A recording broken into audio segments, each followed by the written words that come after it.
ဒီနေ့မှာတော့ပုံမြင်လေးတစ်ပုဒ်ပြောပြပါမယ်အဲ့ဒီပုံမြင်လေးကဘာပုံမြင်လဲဆိုတော့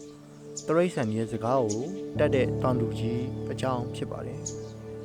ဟိုးရှိတော့မှတဲ့အင်မတန်ကုံလုံးကျွေဝတဲ့တောင်တူကြီးတစ်ယောက်ရှိခဲ့တယ်အဲ့ဒီတောင်တူကြီးကကုံလုံးကျွေဝတဲ့အပြင်တရိတ်ဆန်စကားကိုလည်းတက်ချွန်းသေးတယ်ဒါပေမဲ့လို့တရိတ်ဆန်စကားကိုတက်ချွန်းမိမယ်လို့အဲ့ဒီစကားတွေကိုတခြားလူတွေကိုပြောပြလို့မရဘူးတဲ့ပြောပြရင် तू ကအရှင်မြတ်ရဲ့တည်တံကိုခတ်ခံလိုက်ရမှာအဲ့လိုနဲ့အဲ့ဒီတောင်သူကြီးကနွားတင်းကုန်းရဲ့အနီးမှာထိုင်ပြီးတော့နွားနဲ့မြီးတို့စကားဆပြောနေတာကိုတဲ့ကြားလိုက်တယ်အဲ့လိုနဲ့နွားဘယ်နဲ့လဲကိုကြီးမင်းကတော့တိတ်ကန်ကောင်းတာပဲကွာအစာလေးကောင်းကောင်းစားရတယ်အနေရလေးကောင်းကောင်းနေရသေးတယ်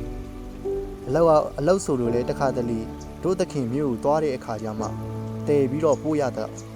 ကြမ်းနေနေဒီမှာစားပြီးအိတ်ပြီးစားရုံနဲ့မင်းလုံးများငါကန်ကောင်းချင်ပါပြီရောငါမှဆိုရင်ကြည်စမ်းမအောင်အစားဆိုလဲ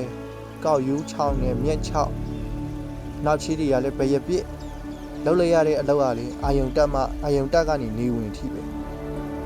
ဒီလိုမှမဟုတ်ဘဲနဲ့ငားတဲ့လူကလည်းတပုံရိတ်လိုက်သေးတယ်ရိတ်လိုက်ဆဲလိုက်ဆူလိုက်နဲ့နေ့စဉ်နဲ့အများပဲပေါ့ဗျာပြီးတော့ရုံးလိုက်ရတဲ့ထမ်းဖို့ကလည်းပခုံးကိုပေါက်လို့အဲ့ဒီလိုလှုပ်ပေးရအောင်တော့မှငါ့ကိုဘူးမှကျေးဇူးမတင်တာအဲ့ဒီလိုနဲ့မီးကဘာပြန်ပြောလဲဆိုတော့ကိုရွှေနွားရမင်းကတိတ်နွားကြတယ်ကို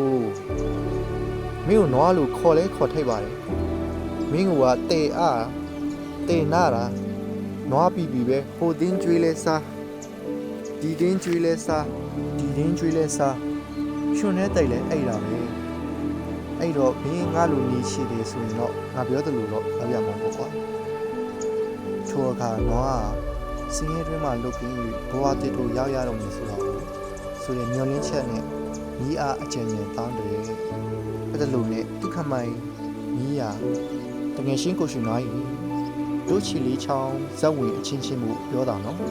တကောင်စကားတကောင်လားနဲ့ဘဒုမှလည်းမပေါက်ကြားစီဘူးမနှက်ဖြန်မင်းကိုလေထုံဖို့ခေါ်သွားတဲ့အခါထမ်းဖို့ကောင်းမယုံနဲ့ကွာဟိုဘက်ဆွဲလိုက်ဒီဘက်ဆွဲလိုက်တခါတလေလည်းအခွင့်ရရင်မင်းဥချိုငားတဲ့သူကြီးကိုဥချိုနဲ့ဝိရမ်းပြစ်လိုက်စမ်းပါတခါတလေလည်းမြေကြီးပေါ်လဲချပြီးတော့မထဘဲနဲ့လောက်နေကွာပြင်းတွန်းနဲ့ထုံနှုံးဖြုတ်ပြီးတော့အိမ်ပြန်ရင်လည်းမင်းမကြိတ်တဲ့ကောက်ယူး6တွေမျက်6တွေကိုကျွင်းရင်လည်းမစားနဲ့ကွာနန်းရုံတော့ပဲနန်းနေမကောင်းတယ်လို့ဘာလို့နဲ့အဲ့လိုနေပေါ့ကွာအဲ့လိုနဲ့ကိုရွှေကသူခမိုင်မီးပြောတဲ့အတိုင်းကိုသစိမ့်မမတ်နားထောင်ပြီးလိုက်လောက်တဲ့အတွက်နေရကောင်းလဲရတယ်အလုပ်လဲတိုင်းလေးပြမလုပ်ရတော့ဘူးကောင်းလဲကျွေးတော့တယ်အဲ့လိုနဲ့ညနေဆောင်တဲကုံနာရောက်တော့နှစ်ယောက်သားပြန်ပြီးတော့စကားပြန်ဖွဲ့တယ်ကိုရွှေကကိုမျိုးကြီးစုတင်လိုက်တာပညာရှိပြီမီးမင်းသာမကယ်ငါဟာဘဝအသစ်ကိုရောက်နိုင်မှာမဟုတ်ဘူးအဲ့ဒါလို့နဲ့အဲ့ဒီစကားကိုကြားလိုက်တဲ့တောင်လူကြီးအဖိုးကမီးလက်ချက်မြန်တီးတော့သူရင်းငါးကြီးကိုတဟာပြင်းတပည့်ဒီလိုလောက်ဟဲ့ဒီနေ့နွားကြီးနားချင်နားပါစီကွာမနဲ့ဖြင်ကြတော့သူ့အစားမီးကိုထမ်းပိုးတက်ပြီးတော့အထုံခိမ့်ပြီးတော့လုံနဲ့